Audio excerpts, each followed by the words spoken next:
Hi, I'm Tamara Monosoff, and I am delighted that you're here because today we are speaking with Michelle Smith, who's the inventor of wrist readers. And I am so excited to have Michelle as a guest today because Michelle is a graduate of one of my programs, my product launch programs. And she has just had incredible success. And so we have a lot to learn from Michelle today. We're going to be talking specifically about crowdfunding because crowdfunding is one of the fastest ways to raise money as an entrepreneur. And yet many of us don't really know what goes on behind the scenes. And so that's why I'm so excited to introduce you to Michelle Smith. Say hi, Michelle. Hi, everybody. It's so nice to Oh, Michelle, I'm so happy to have you. Please tell us about wrist readers and tell us first about why you invented what they are and then why you invented them. Wrist readers, they are the first and only wrappable reading glasses designed for your wrist or to wrap anywhere. Actually, I created them, if you can see, I created them about 3 years ago. And I did so because I had a need, like many my age, to be able to read the fine print. And like many my age, I had such difficulty keeping track of my readers. No matter how many readers I kept around the house or my office or the car, they were never around when I needed them. So I came up with a concept and sort of put together my own prototypes in the process. And put it aside for a while, came back to it, and finally got serious about it, hiring a CAD designer and creating some prototypes along the way. And it became a very difficult project to manufacture, as I quickly found out. It's got a tough geometry, a lot of undercuts, and its assembly is a little bit difficult too because it has magnets and lenses and whatnot. So I went on the hunt for a little over a year just to find a manufacturer. And, you know, finally, after quite some time, we have, and through the help of Kickstarter and my crowdfunding campaign, we've got a manufacturer right here in Washington. And in fact, my whole product is designed, produced, manufactured, and assembled all in Washington State. That is so awesome. And Michelle, I know a little bit of the backstory, and I really do think that people would appreciate knowing that it took a lot of hard work and effort to get to find that one factory. In fact, you heard no, I think, over 20 times. Tell us a little bit about that, and how did you persevere? I did. It was a struggle. You know, I would take my idea, you know, to various manufacturers and talk with them on the phone and Skype with them and send them my prototype. You know, I had a lot of 3D prints from a local 3D printer. And, you know, like I said before, it was just a challenge for manufacturing. And you know, I was just getting a lot of, no, we can't do it, you know, try this person, and a lot of referrals to send me elsewhere. Oh, I'm sure this guy will be able to take care of you. And the thing is, because I had a working prototype and I was wearing it, and I had, you know, additional prototypes that my friends and family were wearing, I knew the value of this product. And I knew how it was changing my life and how it was changing the lives of others who are wearing them, who, you know, could not see their texts or could not see a menu, couldn't read an email without them. And because I knew the value, I'm a stubborn person. You know, kind of a high achiever. And even though I didn't have any experience in manufacturing whatsoever, I just knew that I could figure this out. I have a design background, not in product design, but interior design. And I think that design background really helped me to know, you know, what angles to take, what changes to make. I really had to be flexible with a product. You know, what we see today is not exactly, it's actually far from what I had originally designed. So, you know, you just find it within yourself when you have something that you believe in take it through to completion. That's the only way I can explain it.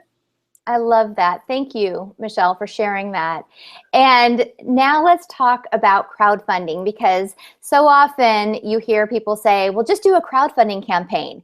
And that sounds great and everything, but I always wanted to hear what really is going on behind the scenes, like, and what your experience is, what some of the mistakes that you made, some of the ups and the downs, and perhaps some tips that you could offer to other people who are considering crowdfunding as a way to quickly fund their business. So let's start off first of all, and there are a bunch of different platforms out there, crowdfunding platforms, and I notice that more are springing up all the time. And so I'd first like you to speak to, why did you choose Kickstarter as your platform? Okay. Well, first of all, let me just say this, that if anyone can launch a crowdfunding campaign, or if I can, anyone can, because it was so terrifying to me to even dream of coming up with just the campaign elements, to go out to family and friends and ask for funding and support, and to be technologically savvy enough to pursue such a lofty goal. But when you need money and you need support to make your dream come true, you really find a way to do it, and you just suck it up and realize that you've got to do it. And I chose Kickstarter because I think that I know that they have the most traffic of any other crowdfunding platform, and there are a lot of others and a lot of great ones. But I found, and this is a tip, that a lot of people do not really know what Kickstarter is or crowdfunding. And I had been kind of tipped off or warned before I even launched my campaign that you will be educating people just as much about what Kickstarter is or what crowdfunding is as you are about your product. And so I thought going in that it would be best for me to choose the most popular one that more people know about. And I'm glad I did, because some people just didn't get it at all, but most did. And just the word Kickstart conveys a message of what you're trying to accomplish. And it worked out for the best. But there was a lot of education on what is crowdfunding and, how do you get your money? And okay, wait. Michelle, what is crowdfunding and how do you get your money? I'm sure there are people listening to this who'd really like to know. So please tell us.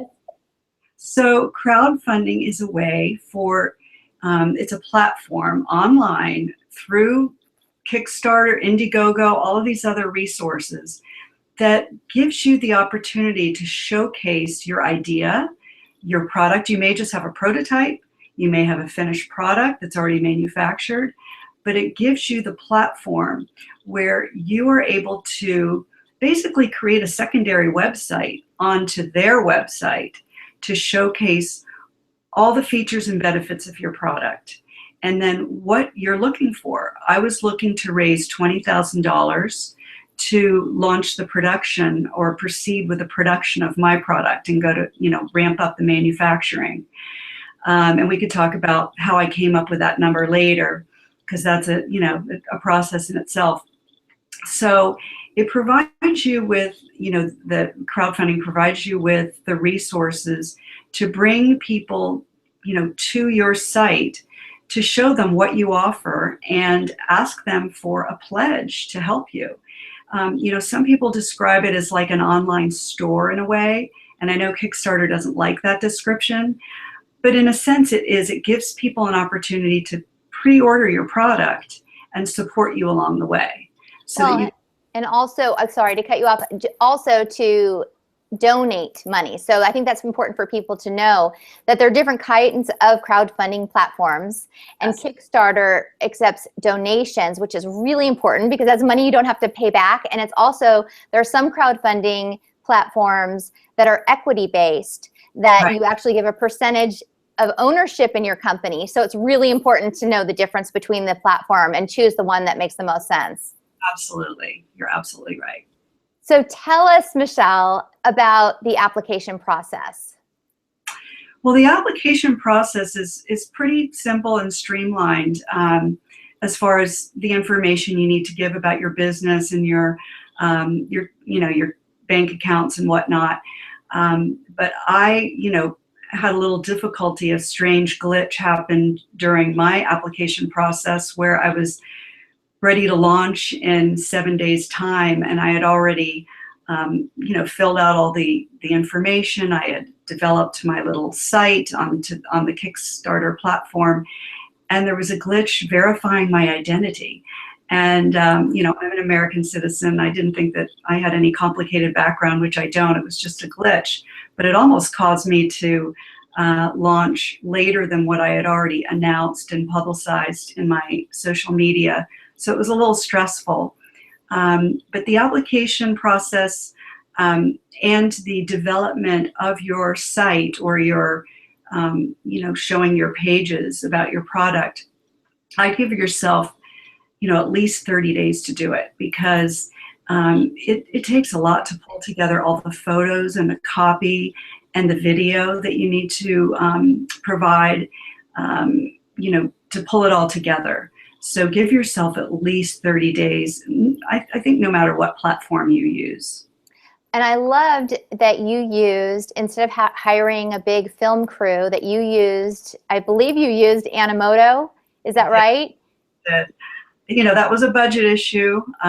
Which is awesome, because I think that really gives people hope. Because if you use one, it's one of those, Animoto is like you put in the pictures and it's like you create a slideshow.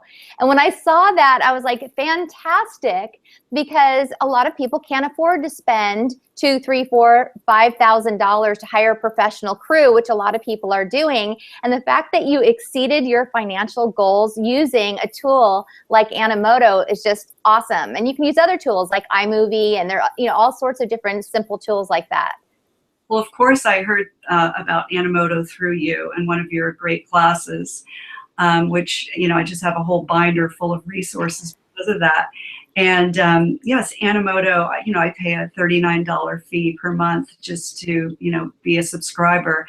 And it has been the most invaluable tool to me. And I really was afraid to develop a video with me as a talking head on it. Here I sit as a talking head now. And I, really wanted to feature the product and, with nice music and images and visuals.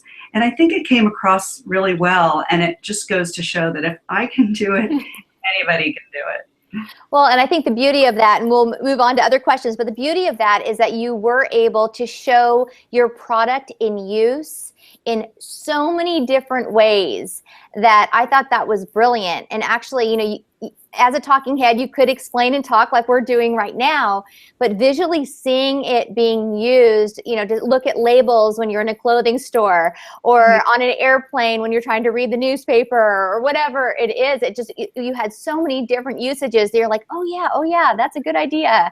So I thought it was brilliant. Well, thank you. So tell us what didn't work during your campaign. Something, I know you talked about the application process and you had that glitch, but is there anything that now that you've gone through this process, if you were to do it again, tell us what you do differently? Oh, a lot. I started the whole process a little late in the game. I should have given myself a couple more months, and certainly what I would recommend to anyone even thinking about a campaign, crowdfunding campaign, is to start early by at least developing a landing page for your product a year in advance if you can, so that you can build up a subscriber list or an email list of people that are hand raisers and are interested in your product. I was so naive. I had my website under password protection. I was afraid that someone would steal my idea, and I didn't want to, launch the website until the product was in hand and ready to go. And in hindsight, that was such a mistake, because I could have had, all these, people I could have been promoting it on social media. Go to wristreaders.com and check this out. And and let us know. We'll send you information when it's ready. So that was one thing I did wrong. I didn't have any subscribers or interested parties or email addresses to advise when this campaign was launched. And the other thing was, I am, a little bit of a doofus with social media. I resisted. It took me a long time to get that up and running. And, I had basically just a couple weeks time to promote my crowdfunding campaign. And really, you should be working on that for months in advance if you can, to at least, get the word out that it's coming, and do a teaser campaign, and and anyone who is on social media should be doing that far in advance of the campaign. Well, and it's really, I think it's inspiring to know that you actually didn't really use social media or know how it all worked, and that you were able to figure it out anyway. And it sounds like social media, what's that? I'm sorry, I'm still working on that, in fact. Well, it sounds like it did play a role. So how did you reach out to people to get the word out about joining you? Well, I had a personal Facebook page that I first reached out to, my friends, a couple hundred friends. And then I set up my own company Facebook page. And luckily a lot of my friends liked that page. And so I got it going just through, my basic personal site, and then reaching out to friends and family to share my posts and, kind of let it grow through sharing, which was great. And thanks to you as well for that. And then I, got on Twitter and did the same, and tried to build a following, and posting with hashtags that were relevant to my product, and actually not just to my product, but to my product, but also the fashion world and accessories, and kind of going out of the eyewear realm. I love hashtagify.me, I think it's called, to try to figure out those hashtags to expand your exposure. How was it for you to reach out to family and friends? And did the people you thought were going to support you, or how did that all work? Well, I'm so grateful to have friends and family that supported me by, basically blasting my emails off, requesting funding and support to their groups of families and friends, or their email list. And so that was just super helpful, really expanded my reach. And yes, it's surprising. You have an expectation going in of, certain people that you think are really going to be supportive backers. And then you might write someone off as, oh, I don't think they're going to be interested. And then the opposite happens. And it's, sometimes it's disappointing, and sometimes it's very enlightening and very exciting to see, wow, I never thought, they would support me like this. I mentioned to you a story about my cousin from the Netherlands, who I hadn't talked to in a number of years. And he was my biggest supporter, my biggest backer of all. And I'm still so thrilled that, that we've kind of reconnected because of it, which is a really cool story. I love that. And talk to us about the money. So, it had to have been pretty exciting when the money started pouring in, right? Right. Were you up 24 hours a day monitoring? Well, yes. It's a 30-day period. They recommend that you launch a 30-day campaign for a lot of reasons. So you prepare yourself for just 30 days of 15 to 18 hours a day, looking at that clock, looking at the dollars coming through. And if there's one piece of advice I have that I feel strongly about, is as you're setting up and getting prepared to launch, you have to have the mentality of like a bartender seating his tip jar. You've got to gather your closest friends and family and beg them to, donate early or pledge early, and, commit the biggest amount that they can. Because, I wanted to have a story to tell to the press. I did not send out a press release until 5 days after the campaign started, because I wanted a story to tell. And my story was that I was 50% funded in 5 days. And the only reason why that happened is because I just pleaded with my friends, family, whatever contacts, hey, if you're interested in a campaign, go ahead and do it early, because that's going to help set the momentum of the campaign and give me, something to tell the press. I think that's fantastic advice. I'm so glad that you shared that. And also, I think it's a pretty important thing that you are able to get pre-orders, because that's incredible validation that the market is interested in your product. I mean, which I think is one of the beauties of crowdfunding, is it's verifying that, yes, we want this, and that you're able to get pre-orders. So how did that work? Your orders were coming in, and then that's you take the money and you fulfill those pre-orders right away, or how did that work? So, well, there's two separate things. So there's the crowdfunding aspect through Kickstarter, where you see your pledges coming in during the 30-day campaign, and then you don't receive any of that money until 2 weeks after the campaign is over with, and you don't receive that money unless you meet your goal. At least those were the terms upon which I was set up with Kickstarter. With Indiegogo, you can set it up differently, where you don't have to meet a certain goal. So it just depends on the platform and how you set up your goal and how to achieve it. So that money, you're watching the dollar amount rise, hopefully to your goal. And then on the side, because of my success at getting the funding, that 50% funded in 5 days, I caught the attention of a local NBC affiliate, King 5, and they interviewed me for their evening magazine show.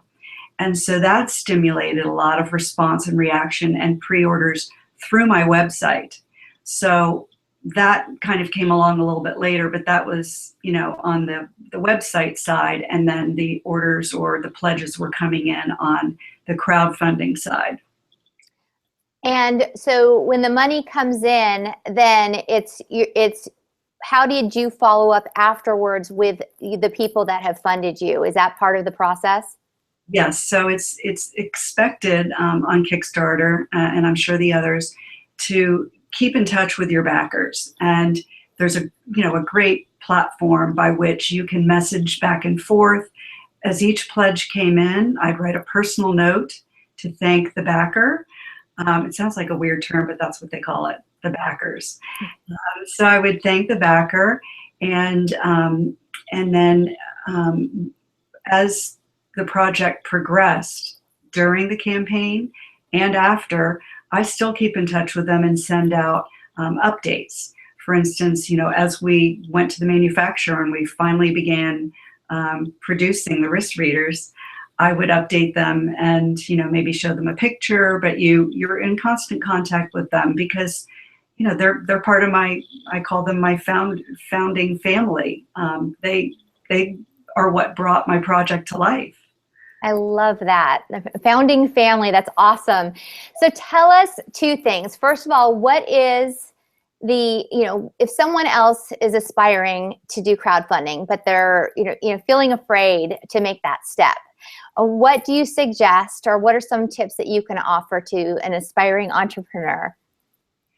Well, I would say just do your research. I spent hours and days going, Googling crowdfunding, Kickstarter, anything I could get my hands on, my eyes on, to just, give myself more information and make me feel more comfortable, because it's very intimidating.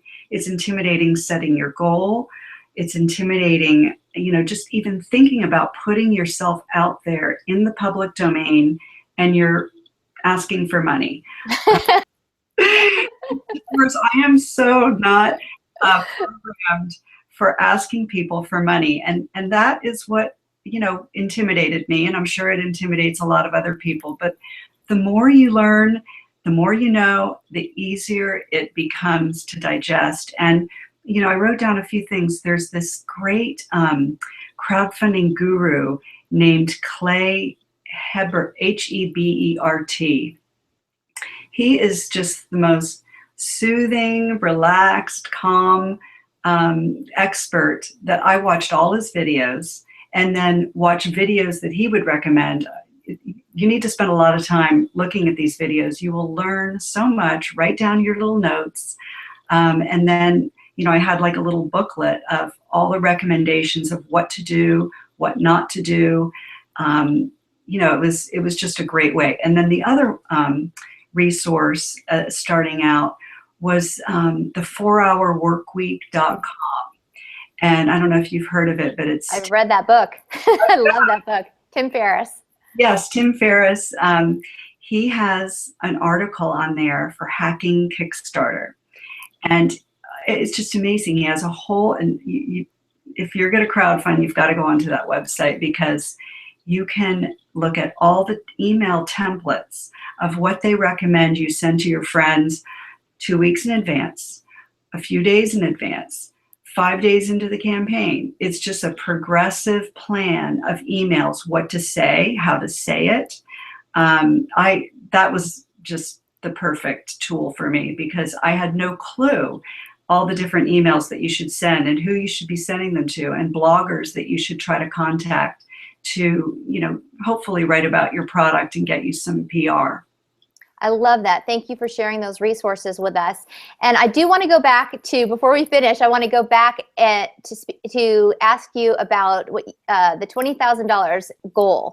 You had said that you would tell us how you came up with that number. And I think a lot of people probably struggle when you're coming in the application, when you have to state how much you want. Right. I'm sure that's really difficult. So could you share how you came up with that number? Sure. It was a number that I came up with. I certainly would have liked to have had $50,000 as my goal. But I knew that I had to attain it to get the money. And so I just, gave a lot of thought to all of the people that I knew and what I thought that they might contribute. It's not a formula, so to speak, but you just kind of, ballpark what you think you can count on from family and friends and fans, because, half of my backers I didn't even know. And they came through Kickstarter and Twitter and Facebook. And so you just really have to give it your best guess, but go lower than what you really would want, because, it'd be horrible to get to 17,000 and not make it all the way, and you have to give, or you never receive the money from Kickstarter, but you just would have to walk away from it after such a huge effort. So just carefully consider what you really need, and consider your contacts, and then come up with a number that you feel comfortable with achieving. I love that. And I also just want to ask you, so when you get, let's say, when you were at the 17,000 mark, yeah, I was going to say, what is going on, in your office? Are you thinking, okay, so close, what do I have to do? Did you ratchet things up at that point? What did you do differently at that time to get that final push to the end?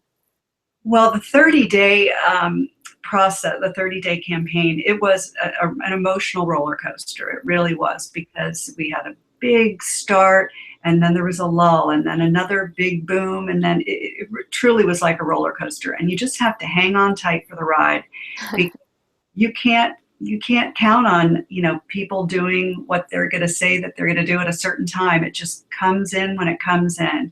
However, I got on the phone, I got on my email, and I would just keep writing to people. I'd be contacting people I haven't seen or heard from in 30 years. So you've got to do it, and you reach out. And I also had a PR consultant that I worked with, and I still work with, who has been just fantastic, kind of helping me, as far as strategizing. And so having her on board and talking me through, kind of the lull was also great. But it's definitely stressful. It's time consuming. but it's so worth it in the end. And you're going to learn so much about yourself and your business and your product, because you're going to get great valuable feedback from actual users. Yeah. And speaking of which, where can we get these beautiful wrist readers? I should have guessed that we both have these waiting. I love it. So tell us, where can people get them? You can get wrist readers at wristreaders.com. There's a hyphen in between wrist and readers, and they're available for $49.99, including free shipping. That's awesome. And, you know, I really appreciate your sharing in such an honest way, because we all, you know, can learn so much from that. It's been really a gift to have you sharing with us. And also for me, you just inspired me, because I know how hard it is to go out and ask for funds from family and friends. And I've done this also for business, and it is hard. And really digging deep inside yourself and overcoming your fear and doing it anyway, even though it feels uncomfortable, really has allowed you to accomplish your goal. And the beauty is, it's not just about accomplishing your goal. Yes, that is awesome. But it's also the fact that you are able to serve so many people, Michelle. I mean, so many people need readers. And for you to be able to create this fun reader that just goes right here with a magnet and then goes right on your wrist so you don't lose them. I mean, what could be better than that? So I applaud you for sticking with it, and for, you know, just appreciate you so much in terms of sharing your steps, the process, your ups and downs with us. So thanks for spending this time with us, Michelle. Well, thank you, Tamara. I mean, you have been such an inspiration to me and have helped me along the way with so many incredible resources and lessons, and I couldn't have done it without you. Oh, thank you so much, Michelle. All right, listen, go to wristreaders.com and grab your readers, and don't be afraid. Let's see some more awesome crowdfunding campaigns. Let us know and post. You can follow me on Facebook and on Twitter, and let us know about your crowdfunding campaign so we can help you get the word out. So with that said, thanks so much for joining us today. Take care, Michelle, and thank you for being here. Thank you. Thanks for having me.